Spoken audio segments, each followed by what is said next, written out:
Your boy Summers. Are you buying his hard drive for $1 million? $1 million for an underground rapper. No. I think you can get like a Drake reference, like straight from him, recorded, whatever, but if it's not his voice and his likeness, it's not worth anything.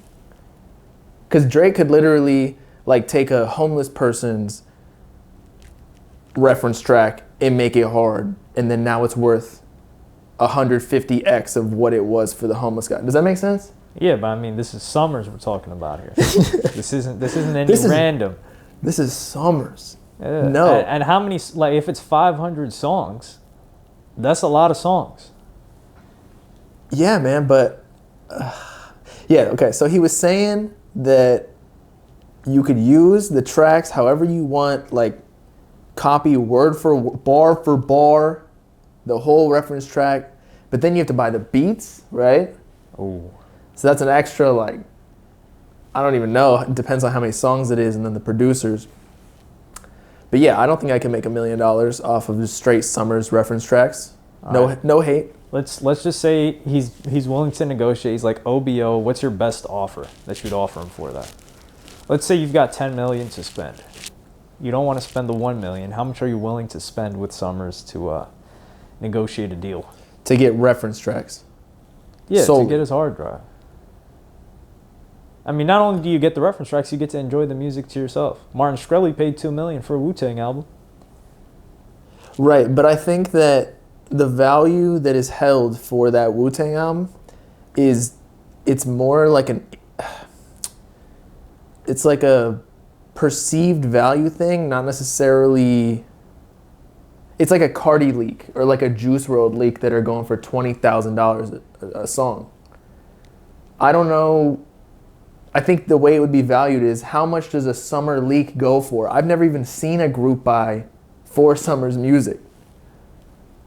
Well, actually, now that I think about it, if he's asking for half of a Wu-Tang album, that's kind of crazy. So Wu-Tang was $2 million for Martin Shkreli? Yeah.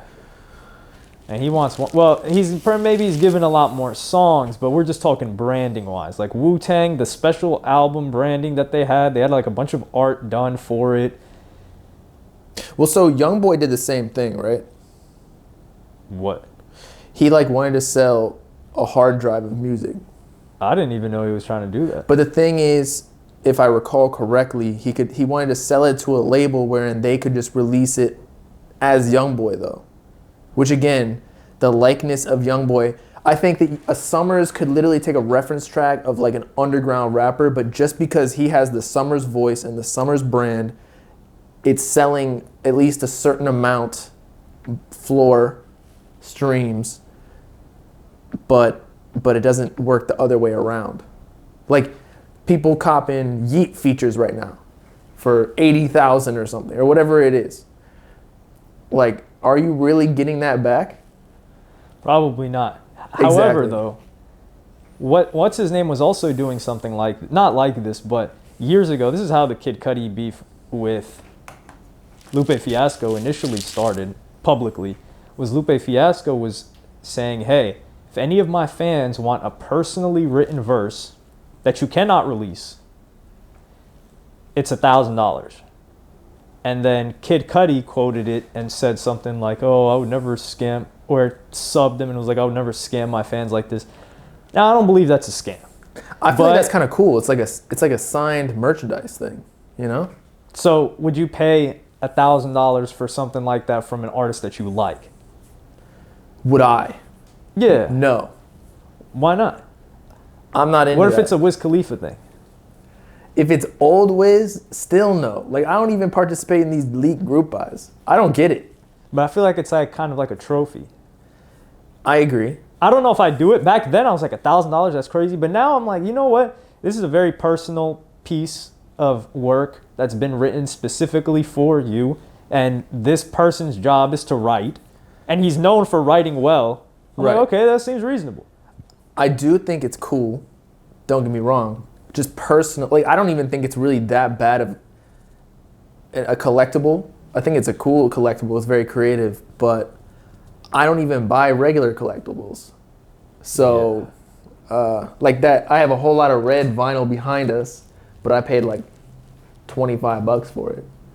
So, What if there were only 100 made? Would you pay $1,000 for it? if it was like a Cardi verse, okay, there we go. If it was No. If there were only 100 Cardi vinyls made for a whole lot of red, and they were $1,000 each, would you buy one?